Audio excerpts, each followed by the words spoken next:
नमस्कार दोस्तों, चर्चा देश की यूट्यूब चैनल में आपका स्वागत है। कई बड़ी खबरें आई है पिछले 20-25 दिनों में, उस पर चर्चा करते हैं आज इस वीडियो में। देखिए, सबसे बड़ी और दुर्भाग्यपूर्ण और दुखद खबर आई है उड़ीसा के बालासोर से। जी हाँ, आपको बता दें कि बालासोर में बहुत बड़ा ट्रेन हादसा हुआ है। 3 ट्रेनों के बीच में टक्कर हो गई। कोरोमंडल एक्सप्रेस जो कि हावड़ा से चेन्नई जा रही थी, एक मालगाड़ी जो खड़ी हुई थी वहाँ पर, और एक शिवपुरी से हावड़ा जा रही एक और एक्सप्रेस पर। देखिए, 3 ट्रेनों की टक्कर कैसे हुई, सबसे पहले आपको बताते हैं, उसके बाद आगे की घटना पर चर्चा करते हैं। देखिए, सबसे पहले तो कोरोमंडल एक्सप्रेस से हम शुरुआत करते हैं। कोरोमंडल एक्सप्रेस जो हावड़ा से चेन्नई जा रही थी, आपको बता दें कि ड्राइवर जो उस ट्रेन के थे, उनको ग्रीन सिग्नल मिला था, यानी कि तेज स्पीड पर ट्रेन चढ़ सकती है, चल सकती है पटरियों पर। देखिए, 3 तरीके के सिग्नल्स रेलवे में होते हैं: रेड, येलो और ग्रीन। रेड मतलब रुकना है, येलो मतलब धीरे, और ग्रीन मतलब तेज स्पीड से चलना है। ग्रीन सिग्नल मिला था, वो चल पड़ी ट्रेन, लेकिन मालगाड़ी से, वो खड़ी हुई मालगाड़ी से वहाँ पर भिड़ गई वो ट्रेन, जो कोरोमंडल एक्सप्रेस है, जो हावड़ा से चेन्नई जा रही थी। इसके बाद मालगाड़ी से भिड़ने के बाद उसके जो डब्बे हैं वो इधर उधर हो गए, वो लूप लाइन पर आ गई वो ट्रेन। लूप लाइन, आपको बता दें कि रेलवे में 2 तरीके की लाइन्स होती है, एक नॉर्मल लाइन और एक लूप लाइन। लूप लाइन पे जब भी कोई ट्रेन आती है जब उसे कोई टर्न लेना होता है, लेकिन इस सिचुएशन में बहुत ही गलती से और टेक्निकल एरर से ये ट्रेन लूप लाइन पे आ गई। इसके बाद पटरियाँ वहाँ पर टूट गई थोड़ी, और उसके बाद जो डब्बे हैं ट्रेन के वो इधर उधर हो गए, और दूसरी ट्रैक पर जाके डब्बा गिर गए, और उस ट्रैक से आ रही थी शिवपुरी से हावड़ा जाने वाली एक्सप्रेस ट्रेन। उसको भी मामूली चोट आई है, लेकिन हालांकि जो बड़ी चोट आई है वो कोरोमंडल एक्सप्रेस को आई है। इस तरह से 3 ट्रेनों के बीच में ये बहुत बड़ा और बहुत ही दुखद हादसा हुआ। भारतीय रेल इतिहास का सबसे बड़ा हादसा है। हालांकि भारतीय रेल दुनिया की सबसे बड़ी रेल नेटवर्क है। 2.5 करोड़ लोग इस ट्रेन में भारतों में रोज घूमते हैं। पूरे भारत में कई देशों की आबादी इतनी नहीं होती, तो आप सोच सकते हैं कि भारत में किस तरह का ट्रेन नेटवर्क है। 1,20,000 करोड़ की ट्रेन पटरियां हैं। हालांकि ये ट्रेन हादसा बहुत दुर्भाग्यपूर्ण हुआ।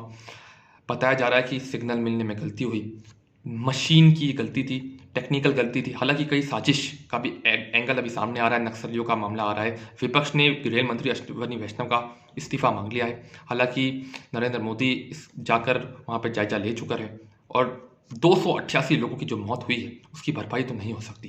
288 लोगों की ट्रेन हादसे में मौत हो गई है, बहुत ही दुर्भाग्यपूर्ण और दुखद है पूरे देश के लिए, पूरी दुनिया के लिए। और ये देश के बड़े ट्रेन हादसों में से एक है, और 21वीं सदी का सबसे भयानक ट्रेन हादसा भारत में हुआ है। इस ट्रेन हादसे के बाद दुनिया के बड़े बड़े नेताओं ने दुख जताया, जिसमें पुतिन, जेलेंस्की, मैक्रो, शहबाज शरीफ, बिलावल भुट्टो समेत कई नेता थे। विपक्ष के नेताओं ने भी दुख जताया, प्रधानमंत्री ने भी दुख जताया, सरकार में बैठे कई मंत्रियों ने भी दुख जताया, मुख्यमंत्रियों ने दुख जताया, बॉलीवुड टॉलीवुड की हस्तियों ने दुख जताया, खिलाड़ियों ने दुख जताया। ये ट्रेन हादसा सचमुच बहुत दुखद है। 900 से ज़्यादा लोग घायल हुए हैं, कई लोग सीरियस हैं। उड़ीसा के कटक और भुवनेश्वर में भर्ती मरीजों से ममता बनर्जी और प्रधानमंत्री नरेंद्र मोदी ने मुलाकात करी। विपक्ष रेल मंत्री का इस्तीफा मांग रहा है, वो सरकार की कमियां गिनाने में लगा है। विपक्ष का कहना है कि सरकार ने रेल सुरक्षा में बहुत भारी चूक करी है और रेल मंत्री को तुरंत इस्तीफा दे देना चाहिए। हालांकि सरकार का कहना है कि ये वक्त राजनीति करने का नहीं है। अब ये ट्रेन हादसा बहुत दुर्भाग्यपूर्ण हुआ है। किसकी गलती से हुआ है? क्या मशीन की गलती से हुआ है, या फिर ह्यूमन एरर है, मशीन का एरर है, या फिर कोई बड़ी साजिश है? जैसा कि बताया जा रहा है सीबीआई जांच अब इस पूरे हादसे की होगी। नक्सली एंगल भी इसमें खोजा जा रहा है। देखने वाली बात होगी कि इस ट्रेन हादसे में क्या खबर आती है। लेकिन जो भी हो, ये ट्रेन हादसा बहुत दुखद है, दिल झंझोड़ने वाला है और सबको दुखद करता है, दुखी करता है। अब आगे चलते हैं दूसरी बड़ी खबर की।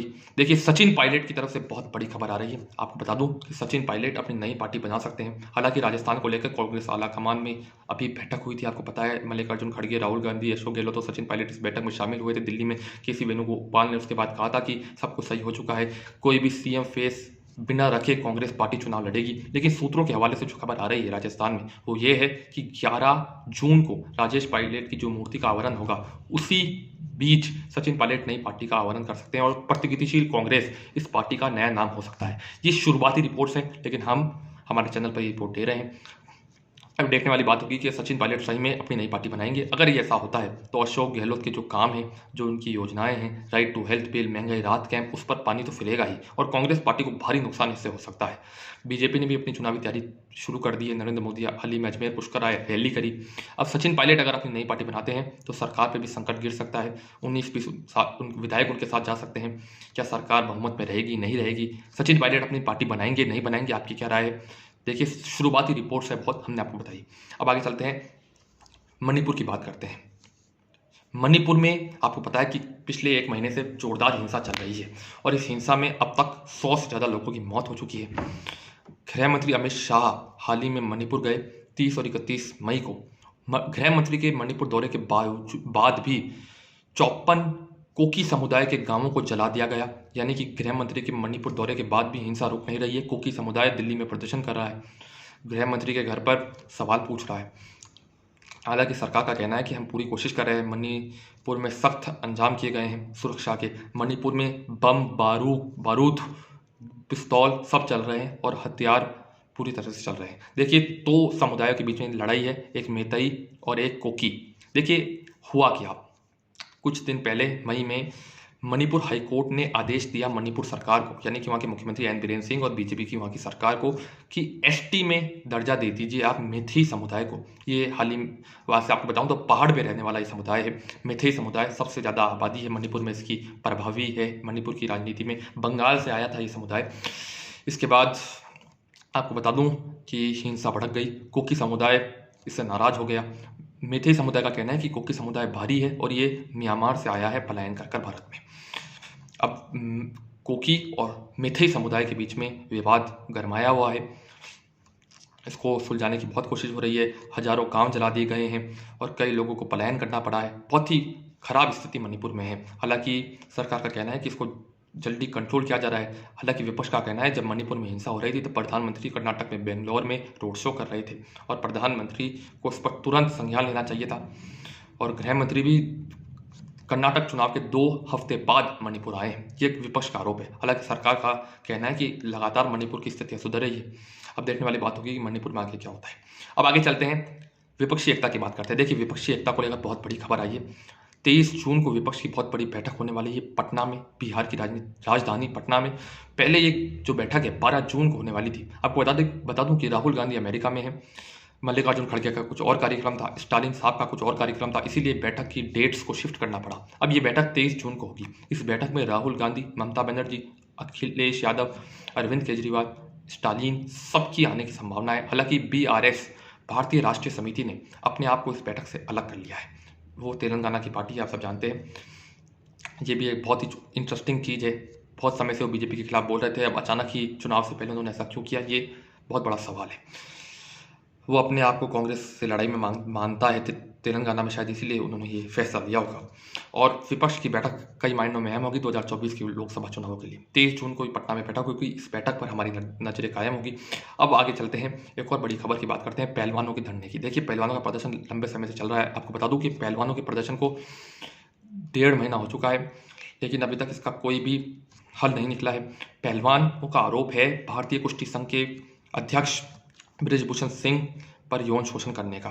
उन कई पहलवानों के साथ उन्होंने यौन शोषण किया, युवा पहलवानों के साथ, ऐसा कहना है महिला पहलवानों का। विनेश फोगाट, बजरंग पूनिया, साक्षी मलिक धरने पे बैठे हुए हैं। उन्होंने गंगा में हाल ही में अपने मेडल भाए।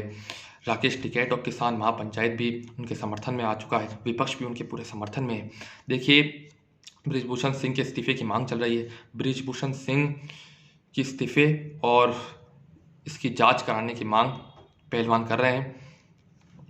हालांकि बृजभूषण सिंह का कहना है कि ये आरोप पूरी तरह से फर्जी है, राजनीतिक है और उन पर दबाव डालने के लिए ये सब किया जा रहा है। विपक्ष का कहना है कि क्योंकि बृजभूषण सिंह का प्रभाव यूपी की 10 से ज़्यादा लोकसभा सीटों पर है, इसीलिए बीजेपी उन्हें हटा नहीं रही। सरकार पर दबाव है, अनुराग ठाकुर पर दबाव है जो खेल मंत्री है। उन्होंने हाल ही में साक्षी मलिक और विनेश फोगाट के साथ मुलाकात करी। साक्षी मलिक तो हाल ही में गृह मंत्री से भी मिली थी। देखते हैं इसका क्या हल निकलता है। वो बृजभूषण सिंह की गिरफ्तारी की मांग कर रहे हैं, उन पर FIR दर्ज करने की मांग कर रहे हैं और इस पूरे मामले की जांच कराने की मांग कर रहे हैं। देखने वाली बात होगी इस पर क्या होता है आने वाले समय में। आगे चलते हैं और खबरों की बात करते हैं। देखिए, खबर आई है अमेरिका से। देखिए, राहुल गांधी को लेकर खबर आई है। राहुल गांधी ने अमेरिका में बहुत ही बड़ा बयान दिया। सैन फ्रांसिस्को में अमेरिका में उन्होंने कहा कि भारत में लोकतंत्र खत्म हो चुका है, एजेंसियां पूरी तरह से बिक चुकी है। इसके बाद अमेरिका में तीखी प्रतिक्रिया वहाँ पे दी गई जो बाइडन द्वारा। जो बाइडन ने कहा कि अगर किसी को लोकतंत्र देखना है तो वो दिल्ली चले जाए, यानी कि सीधे सीधे राहुल गांधी पर उन्होंने तंज कसा है। देखिए, इसके बाद बीजेपी भी राहुल गांधी पर आरोप लगा रही है कि देखिए, अमेरिका ने भी ये मान लिया है कि भारत में लोकतंत्र खतरे में नहीं है। पूरी दुनिया नरेंद्र मोदी की इज्जत करती है, ये विपक्ष का कहना है, माफ़ कीजिएगा सरकार का कहना है, बीजेपी का कहना है। और सरकार का कहना है और बीजेपी का कहना है कि ऑस्ट्रेलिया के प्रधानमंत्री उन्हें पीएम मोदी को बॉस कहते हैं, अमेरिका के राष्ट्रपति उनके ऑटोग्राफ मांगते हैं, लेकिन राहुल गांधी भारत की बेइज्जती करते हैं बाहर जाकर। हालांकि कांग्रेस का कहना है कि बीजेपी अपने सवालों से बचना चाहती है। राहुल गांधी ने अडानी पर सवाल पूछा, इसलिए उनकी सदस्यता रद्द कर दी। कांग्रेस का कहना है कि देश में लोकतंत्र खत्म हो रहा है। कांग्रेस का कहना है कि उनके बयानों को तोड़ मरोड़ के पेश किया जा रहा है। हालांकि बीजेपी का कहना है कि राहुल गांधी देश की बेइज्जती बाहर जाके क्यों करते हैं, कि सवाल उन्होंने कांग्रेस से पूछा है। अब आगे चलते हैं और खबरों की बात करें तो, और दूसरी खबरें आई है पाकिस्तान को लेकर। पाकिस्तान में इमरान खान को जल्द फांसी हो सकती है। आपको बता दूं कि इमरान खान के समर्थन में जो अभी हिंसा हुई थी, जब वो कोर्ट में पेश हुए थे, उसके बाद उस हिंसा में कई लोगों की मौत हुई थी। इस हिंसा के आरोप में उन्हें कोर्ट में बुलाया गया है और उन्हें फांसी का आदेश सुनाया जा सकता है। ये सूत्रों के हवाले से खबर है। पाकिस्तान में एक और घटनाक्रम हो सकता है कि बिलावल भुट्टो पाकिस्तान के नए पीएम बन सकते हैं और शहबाज शरीफ की छुट्टी हो सकती है बहुत जल्द। हालांकि इसकी कोई पुष्टि नहीं हुई है, हाल ही में कुछ अखबारों से ये खबरें आई है। अब देखने वाली बात होगी क्या होता है इस खबर पर। आगे चलते हैं। सीएसके ने आईपीएल जीत लिया है। बड़े रोमांचक मैच में सीएसके महेंद्र सिंह धोनी की टीम ने आईपीएल जीता। जडेजा ने आखिरी गेंद पर चौका लगाया, गुजरात टाइटंस को हराया। सीएसके 5वीं बार आईपीएल चैंपियन बन चुका है। हालांकि एम एस धोनी अगले साल 2024 में खेलेंगे। अंबाती रायडू का हालांकि ये आखिरी साल था। इस आईपीएल में कई रिकॉर्ड्स हुए। रिंकू सिंह के छक्के आपको याद होंगे, purple cap, orange cap, Shubman Gill की 3 शतक, तो ये सब इस आईपीएल में हुआ। अब आगे चलते हैं और खबरों की बात करें तो बात अब करते हैं 2000 के नोट की। देखिए, 2000 के नोट को सरकार ने बंद कर दिया। हालांकि आपको बता दूं कि लीगल टेंडर रहेगा। आपको बता दूं कि 30 सितंबर तक ये लीगल टेंडर रहेगा, यानी कि कानूनी रूप से मान्य रहेगा। अगर आप ये नोट किसी को देते हैं तो कोई भी इसे लेने से मना नहीं कर सकता। आपको बता दूं कि ये नोट सरकार ने बंद कर दिया है।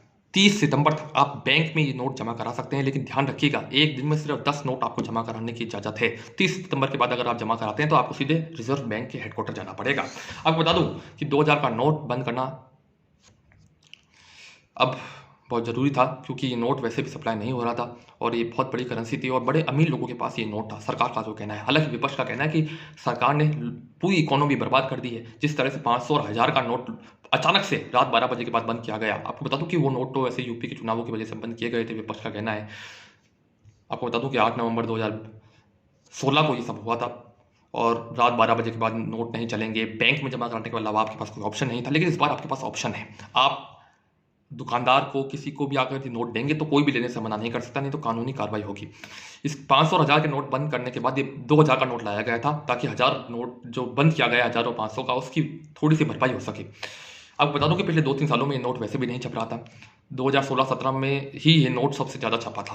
अब आपको बता दूं कि ये नोट क्यों बंद किया गया है। देखिए, कई वजह है। सबसे बड़ी वजह है कैशलेस इकोनॉमी की तरफ हमारा देश बढ़ रहा है, यानी कि डिजिटल ट्रांजैक्शन हमारे देश में सबसे ज़्यादा हो रहा है, विकसित देशों से भी ज़्यादा। आपको बता दूं कि पिछले साल 3000 लाख करोड़ रुपए का डिजिटल ट्रांजैक्शन 2022-23 में देश में हुआ है। पिछले 5 सालों में 400% तक डिजिटल ट्रांजैक्शन बढ़े हैं। 93% लोग आज पेटीएम, फोन पे इस्तेमाल करते हैं। आज पानी पूड़ी बेचने वाले से लेकर अखबार बेचने वाले, सब्जी बेचने वाले तक, गरीब से गरीब और अमीर से अमीर लोग इसका उपयोग कर रहे हैं। तो डिजिटल ट्रांजैक्शन में भारत में बढ़ चुका है और कैशलेस इकोनॉमी की ओर बढ़ाना है तो नोट्स को, जो बड़े करेंसीज हैं, उन्हें बंद करना होगा। और आने वाले समय में खबर आ रही है कि 500 के नोट को भी बंद किया जाएगा। तो दूसरी वजह दिख रही है, वो है यहाँ पर ब्लैक मनी को कंट्रोल करना। हालांकि पहले भी सरकार यही कहती थी कि ब्लैक मनी को हमें कंट्रोल करना है, इसलिए हम 500 और 1000 का नोट बंद कर रहे हैं। हालांकि वो फ्लॉप रहा था, जो विपक्ष का कहना है उसके मुताबिक कि वो एक फ्लॉप डिसीजन था 500 और 1000 का नोट बंद करना। लेकिन इस बार पूरी तरह से सिचुएशन अलग है, ब्लैक मनी को बंद करना। और तीसरा जो बहुत बड़ा कारण है, जो आपको कोई बताएगा नहीं लेकिन मैं बता रहा हूँ, जो विपक्ष की पार्टियां हैं, जो चंदा उन्हें मिलता है वो 2000 के नोटों से मिलता है। बड़ी बड़ी पार्टियों को बड़े बड़े नोटों में चंदा मिलता है। कांग्रेस से लेके आरजेडी, सपा, आप, टीएमसी, इन सब के चंदों पर भी प्रहार है और ये विपक्ष को दुख देने वाला है 2024 में। ये बहुत बड़ा कारण आपको मैं बता रहा हूँ इस नोटबंदी का। दोस्तों, इसके बाद नया संसद भवन, इस पर चर्चा करते हैं। एक और बड़ी खबर नए संसद भवन को लेकर आई है। प्रधानमंत्री नरेंद्र मोदी ने 28 मई को नए संसद भवन का उद्घाटन किया। प्रधानमंत्री नरेंद्र मोदी ने सिंगौल की स्थापना इसमें की, राजदंड की स्थापना करी। दोस्तों, इस संसद भवन के कार्यक्रम में कई लोग आए, लेकिन विपक्ष की 12 पार्टियों ने उसका बायकॉट किया। विपक्ष का कहना है कि राष्ट्रपति से ये संसद भवन लोकार्पण करवाना चाहिए था, लेकिन बीजेपी सिर्फ एक ही नेता, एक ही प्रधानमंत्री, अपने जो प्रधानमंत्री हैं नरेंद्र मोदी, उन्हीं की छवि मजबूत करने में लगा हुआ है। हर जगह उन्हें ही शाइन करता है। हालांकि बीजेपी का कहना है कि जिस परिवार के नाम पे इतने हेलीकॉप्टर्स हो, इतने एजुकेशन इंस्टीट्यूशन हो, राजीव गांधी, इंदिरा गांधी, जवाहरलाल नेहरू इंस्टीट्यूशन, उसे ये कहने का कोई अधिकार नहीं है। सोनिया गांधी ने खुद मणिपुर और झारखंड के विधानसभाओं का उद्घाटन किया था, ऐसा बीजेपी का कहना है। हालांकि कांग्रेस का कहना है कि राष्ट्रपति द्रौपदी मुर्मू का सीधा अपमान किया गया है और प्रधानमंत्री नरेंद्र मोदी ने इसका लोकार्पण क्यों किया। विपक्ष का कहना है कि राष्ट्रपति को बुलाना चाहिए था, उन्हें बुलाया भी नहीं गया, उपराष्ट्रपति को नहीं बुलाया गया, ये उनका सीधा अपमान है। विपक्ष का ये भी कहना है कि 971 करोड़ रुपए की बर्बादी है, इसकी जगह कुछ वेलफेयर स्कीम चलानी चाहिए थी। हालांकि सरकार का कहना है कि पुरानी जो बिल्डिंग थी वो 700 साल पुरानी थी और अंग्रेजी गुलामी की हद दिला रही थी। सरकार का कहना है कि इसकी बहुत ज़रूरत थी, इसमें नई आधुनिक मशीनरी लगाई गई है और बहुत नए नए मैनेजमेंट्स इसमें किए गए हैं। सरकार का कहना है कि आने वाले समय में सांसदों की संख्या बढ़ेगी, इसीलिए ये बहुत ज़रूरी था कि ये सब नया संसद भवन बनाया जाए। सेंट्रल विस्टा प्रोजेक्ट के तहत 900 से ज़्यादा करोड़ रुपए में ये संसद भवन बनाया गया है। दोस्तों,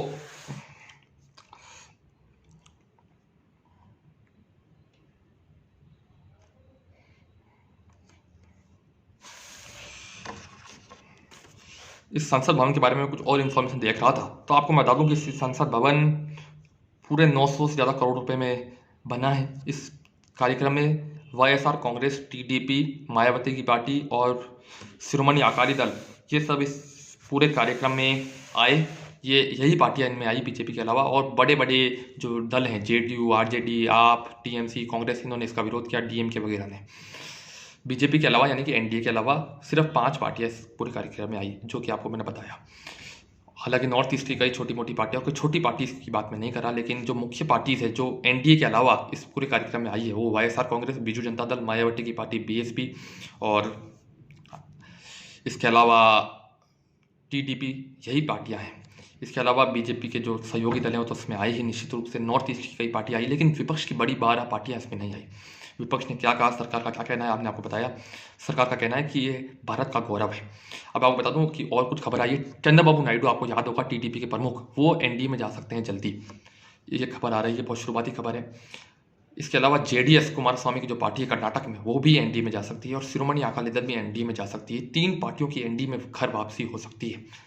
ऐसा होगा नहीं होगा ये आने वाला समय बताएगा। अब आखिरी खबर की बात करूं तो सत्यपाल मलिक की तरफ से बहुत बड़ी खबर आई है। सत्यपाल मलिक, जम्मू कश्मीर के पूर्व राज्यपाल, ने हाल ही में द वायर को एक इंटरव्यू में कहा, सत्यपाल मलिक की मैं आपको कुछ पंक्तियां बता दूं, आपको सत्यपाल मलिक का पूरा इंटरव्यू बताता हूं। देखिए, द वायर करण थापा को इंटरव्यू सत्यपाल मलिक ने हाल ही में दिया था। उस इंटरव्यू में सत्यपाल मलिक ने कहा कि हमारे जवानों ने, सीआरपीएफ के जवानों ने पुलवामा के हमले के एक दिन पहले 5 एयरक्राफ्ट मांगे थे भारत सरकार से, गृह मंत्रालय से, राजनाथ सिंह से, लेकिन उन्होंने देने से मना कर दिया। सत्यपाल मलिक ने कहा, अगर मेरे से वो पूछते तो मैं जरूर देता।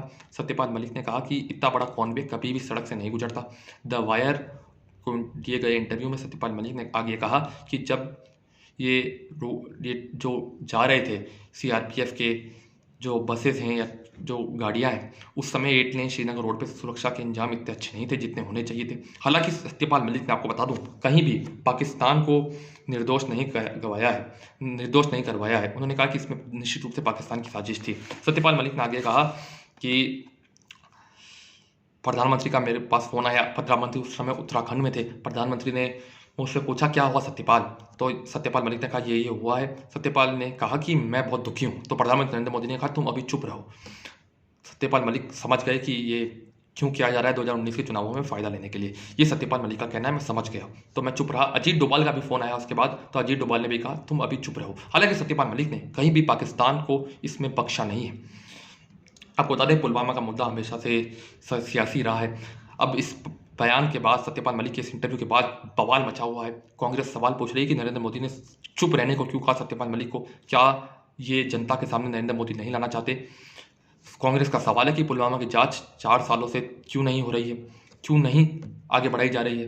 कांग्रेस का सवाल है कि 2019 के चुनावी लाभ की वजह से ये सुरक्षा की जो बहुत बड़ी चूक पुलवामा में हुई है वो बीजेपी सामने नहीं आने दे रही। हालांकि बीजेपी का कहना है कि सत्यपाल मलिक कोई दूध के धुले नहीं है, वो कई बार अपने बयानों से पलट चुके हैं। बीजेपी का कहना है कि सत्यपाल मलिक झूठे पाल मलिक है। बीजेपी के आईटी सेल के अध्यक्ष अमित मालवीय ने कहा है कि सत्यपाल मलिक को अगर इतना लगता था कि इतना गंभीर मुद्दा था तो उसी समय राज्यपाल पद से इस्तीफा देकर सच क्यों नहीं बोला। सत्यपाल मलिक इतने दिनों बाद ये क्यों बोल रहे हैं और वो भी द वायर जैसे मंच पर, वो टीवी चैनल पर भी आके बोल सकते थे। सत्यपाल मलिक के इस इंटरव्यू के बाद कांग्रेस का कहना है कि मीडिया ने इस खबर को चलाया नहीं और मीडिया पर जो कांग्रेस हमेशा से आरोप लगाती रही है कि मीडिया पूरी तरह से गुडी मीडिया है, मीडिया ने सत्यपाल मलिक के आरोप की कोई जांच नहीं करी। अब ये तो आप भी बताइए कि सत्यपाल मलिक का आरोप सही है गलत है। सत्यपाल मलिक जम्मू कश्मीर मेघालय के राज्यपाल रहे। सत्यपाल मलिक पर अब सीबीआई की रेड पड़ चुकी है। बीजेपी का कहना है कि उन पर सीबीआई की रेड पड़ रही है, उनके सारे पद जा चुके हैं, इसीलिए वो बौखला चुके हैं और वो पहले से भी झूठ बोलते आए हैं और अपने कई बयानों से पलटते आए हैं। दोस्तों, सत्यपाल मलिक का ये बयान, आप इस पर आपकी क्या राय है, आप अपनी राय दीजिए। कांग्रेस का सवाल है कि नरेंद्र मोदी ने चुप रहने को क्यों कहा सत्यपाल मलिक को। हालांकि आपको बता दूं कि सत्यपाल मलिक ने पाकिस्तान को कहीं भी नहीं बख्शा है। सत्यपाल मलिक का यह कहना है कि सिक्योरिटी की बहुत बड़ी चूक थी। क्यों एयरक्राफ्ट के बारे में सत्यपाल मलिक ने कहा, क्या सत्यपाल मलिक का बयान सच है झूठ है, ये तो आप अपनी राय दीजिए। हमने ऑनेस्ट ओपिनियन आपके सामने रखा। दोस्तों, आज का ये वीडियो आपको कैसा लगा? सत्यपाल मलिक के बारे में बात की, सचिन पायलट को लेकर बहुत बड़ी खबर आई है, बहुत जल्दी सच होने वाली है जो हमारी प्रिडिक्शन बता रही है। इसके अलावा हमने आपसे नई संसद भवन, 2000 का नोट, मणिपुर की हिंसा, पाकिस्तान में जो हालत बन रखी है, पहलवानों के प्रदर्शन, इस सभी मुद्दों पर आज चर्चा करी। एनडीए में कुछ दल वापस लौटने वाले, उन पर भी चर्चा करी। राहुल गांधी का अमेरिका में जो बयान है उस पर भी चर्चा करी। ये वीडियो आपको कैसा लगा? आप अपनी राय अपनी कमेंट में दीजिए। सीएसके की जीत पर हमने चर्चा करी, अब आप अपनी राय दीजिए। जय हिंद, जय भारत। सब्सक्राइब जरूर करिए चैनल को, अपने दोस्तों के साथ शेयर कीजिए। ऐसे ही वीडियो हम इस चैनल पर बनाते रहेंगे। धन्यवाद।